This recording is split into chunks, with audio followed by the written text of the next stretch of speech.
Muy buenas y bienvenidos a un nuevo vídeo de Rincón de Historia TV. En este vídeo vamos a hablar de un debate historiográfico que está muy presente actualmente, que es el debate sobre Pío XII. Si Pío XII es un héroe o un villano.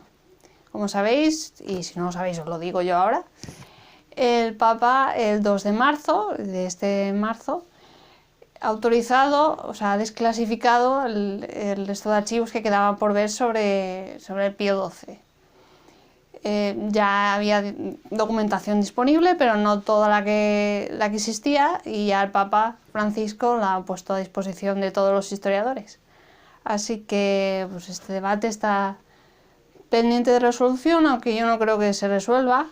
Ahora hablaremos por qué, pero es un debate que está actual, que está bastante presente ahora, y quería comentaros un poco ambas posturas para que sepáis de qué va el asunto. Comenzamos.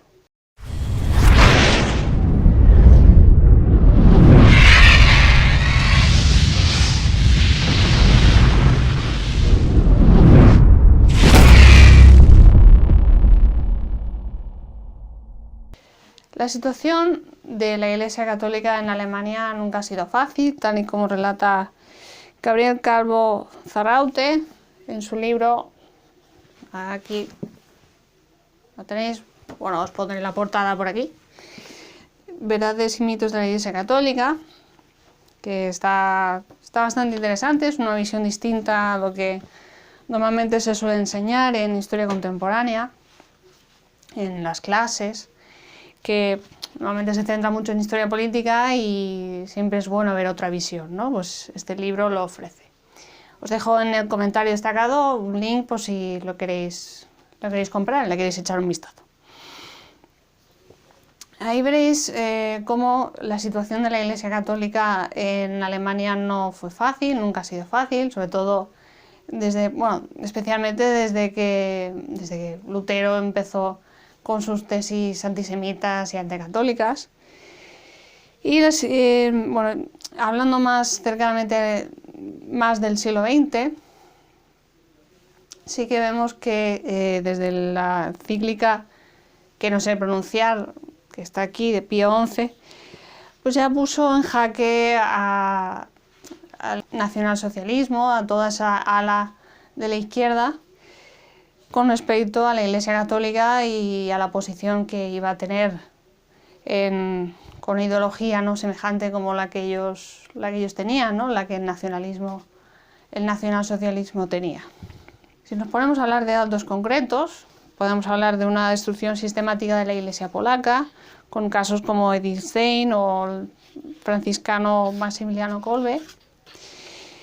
En concreto, desde 1938 a 1945 vemos un total de 10.315 sacerdotes perseguidos, 2.000 casos en los que recibieron multas, 417 deportados a las prisiones de protección, que es era el eufemismo de los campos de concentración.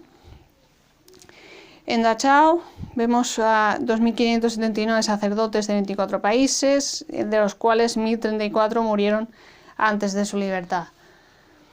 Lo digo porque uno de los argumentos, precisamente en contra de la posición católica, en contra del Papa, mejor dicho, es precisamente esta, que digamos que de algún modo, como dirá uno de los críticos, de algún modo la Iglesia Católica apoyó el nazismo. Entonces es un poco contradictorio ver la parte en la que se sufrió, ¿no? La parte en la que sufrieron, y luego decir que apoyaron el nazismo es un poco complicado de entender, ¿no? Pero bueno, es una de las críticas que hay. Gabriel, por ejemplo, Calvo Zarraute en su libro habla de que las acciones escasas que pudo tener la Iglesia fue debido a la extrema vigilancia del régimen nazi.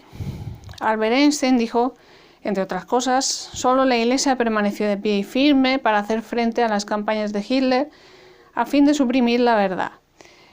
Antes no había sentido ningún interés personal por la Iglesia, pero ahora siento por ella un gran afecto y admiración, porque solo la Iglesia ha tenido la valentía y la obstinación de sostener la verdad intelectual y la libertad moral.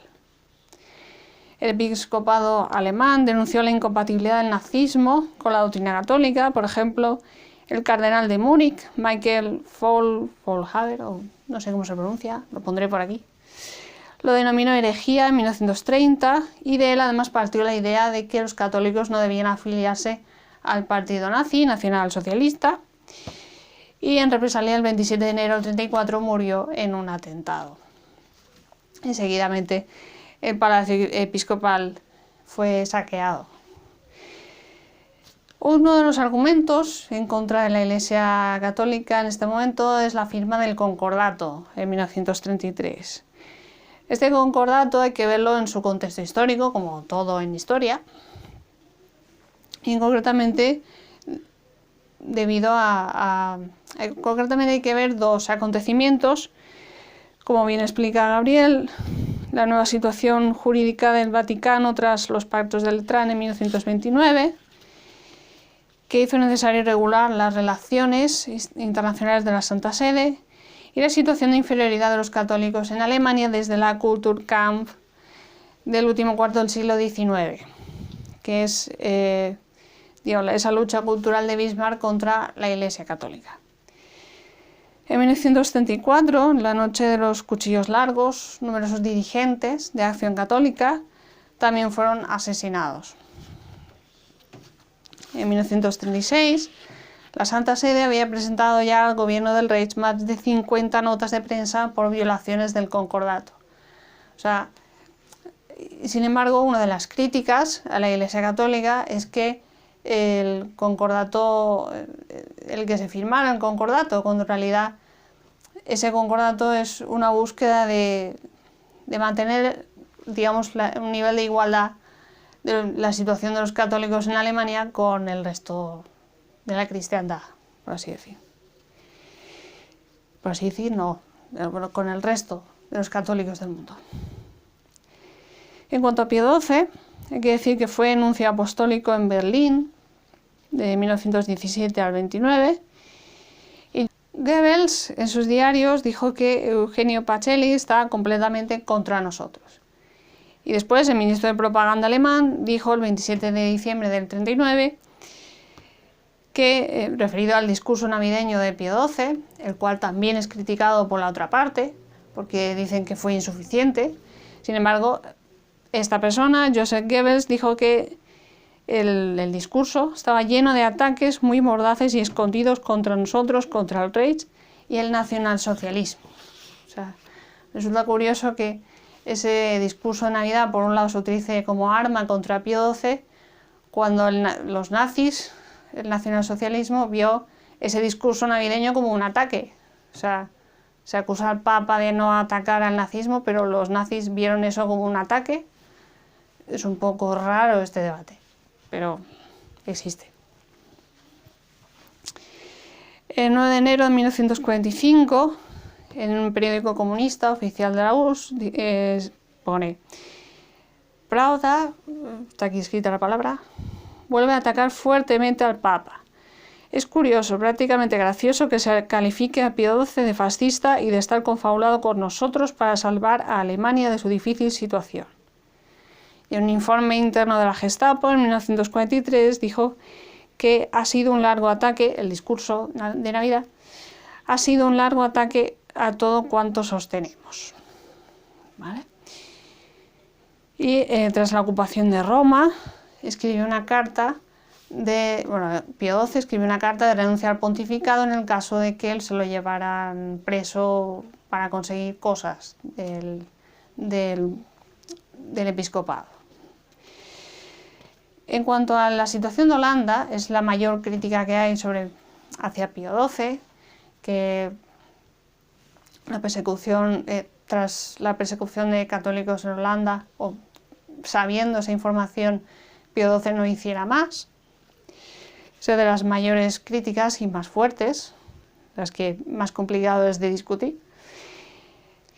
En los Países Bajos, la deportación fue comenzada desde 1940 y el Papa dijo, escribió en su diario: no está en mi poder frenar los insensatos actos criminales de los nazis. ¿Qué hacer? No hablar, pero parecer indiferente, hablar, pero asumiendo el riesgo de empeorar el destino de las víctimas. Dejamos a los pastores en funciones en cada lugar. Esto lo escribe el Papa a Monseñor von Preysing el 30 de abril del 43. El cuidado en apreciar si y en qué medida el peligro de represalias y presiones, así como otras circunstancias debidas a la duración y psicología de la guerra, aconsejan la discreción a fin de evitar males mayores. Después de la guerra, el norteamericano Robert Kepner, jefe de las autoridades judiciales en el Tribunal de Nuremberg, afirmará: todo intento de propaganda de la Iglesia Católica en contra del Tercer Reich no solamente hubiera sido un suicidio provocado, sino que hubiera producido la ejecución de más judíos y sacerdotes todavía. Encontramos también un esfuerzo por parte del Papa en conseguir visados de inmigración con asociaciones católicas alemanas para conseguir que partieran los judíos a países neutrales en esta guerra. En 155 conventos de Roma fueron escondidos 4.238 judíos romanos, más 477 que fueron recibidos en el Vaticano y los aproximadamente 3.000 que encontraron refugio en Castel Gandolfo. Complicado decir esa palabra. De hecho, Italia fue el país de Europa con mayor porcentaje de judíos supervivientes. En los países ocupados por los germanos dio órdenes a los nuncios de hacer todo lo necesario para salvar a los judíos. Un rabino judío del Quinto Ejército Norteamericano, ya después de la guerra, atestigua que, sin la asistencia aportada a los judíos por el Vaticano y las autoridades eclesiásticas de Roma, miles de refugiados judíos habrían perecido. Y como estos, pues hay bastantes testimonios que hablan de que precisamente las acciones del Papa, discretas, pues ayudaron más a los judíos que otra cosa. Sin embargo, hay gente que no piensa así, como ya he ido diciendo. En el bando positivo, en el bando apologético del Papa, tenemos a Lepide, Garibaldi y Pierre Bled, que es un jesuita que estuvo metido en el proceso de beatificación de Pío XII. Y en la crítica tenemos a Friedlander, Lacour, Falconi y Cornwell, por ejemplo. Y luego tenemos otros enfoques que son, como por ejemplo el de Chad, de investigador. En total, con referencia al repertorio documental que tenemos y que, Gabriel ha usado y, el resto de historiadores también, Gabriel Calvo Zaraute, en su libro, que os he dicho antes. Y tenemos documentos alemanes y nazis, que es la documentación que maneja Friedlander, documentación del Archivo Católico de Múnich, documentación judía, documentación diplomática de los países occidentales, principalmente de Osborne, ministro británico ante la Santa Sede, y de Charles Roux, su homólogo francés, y la propia documentación vaticana. Más cosas, pues. Tenemos a Lapide, que da más argumentos a favor de Pío XII, habla de sus múltiples gestiones en favor de los judíos en Italia, protestas por la exclusión de los hebreos de algunas profesiones, del ofrecimiento de un puesto en la Biblioteca Vaticana al cartógrafo Al-Maghiá, y de la ayuda entre 150 y 200 refugiados de élite y consecución de pasaportes y dinero para entre 4.000 y 6.000 judíos. Habla él. Los críticos a todo esto de las ayudas del Papa lo califican de hechos esporádicos y no de una política. Garibaldi habla de que se centra en la maldad de Hitler y el nazismo y de que el concordato solo resultó útil para Hitler, lo cual en cierto modo, teniendo en cuenta todo lo que hemos dicho, se puede deducir de forma correcta. Hay gente que no piensa así. Hay gente que piensa, como ya he dicho, que la Iglesia Católica apoyó el nazismo, cuando en realidad la historiografía que se dedica a este tema nunca habla de esto, nunca habla de un apoyo de la Iglesia Católica, más bien del mundo protestante. Pero bueno, hay opiniones para todos los gustos, ¿no? Las opiniones son como los culos, que se dice, ¿no? Pues esto es así. Y luego está la tercera vía, que es la de Chadwick, que dice que pide que condene a los culpables de la guerra, pero que el Papa no se inmiscuye en asuntos políticos, cosa que ya hemos dicho por lo que aparece en su diario, de que el Papa no quería hacer una manifestación pública contra el nazismo. Más cosas, luego finalmente tenemos a Cornwell, y luego tenemos otra investigación que se llama, está aquí el nombre, habla de los esfuerzos de Pío XII para restablecer relaciones normales con el régimen nazi y que critica que el Papa viera mayor peligro en el bolchevismo, en el comunismo. Y Falconi dice directamente que el Papa no condenó, no ignoraba lo que estaba haciendo Hitler y no reaccionó ante las cosas que sucedían. Que su radiomensaje navideño fue una chorrada integral, principalmente, y que no condenó la situación en Croacia. O sea, por un lado tenemos que sí ayudó a los perseguidos en los países ocupados por los germanos, sin embargo Falconi dice directamente lo niega. O sea que, como veis, hay opiniones para todos los gustos. Mi opinión es que el debate sobre Pío XII no se va a terminar. Quien quiera ver a Pío XII como un villano lo seguirá viendo como un villano, y quien quiera ver como alguien que hizo lo que pudo, pues también. Eso es lo bonito, ¿no?, de la historia, que haya debates y que se quieran ver ambas partes, porque siempre todo eso ayuda a crecer, ¿no? Los debates te ayudan a cuestionarte y a cuestionarte cosas y a ver otros puntos de vista y a crecer, o sea que eso es bonito.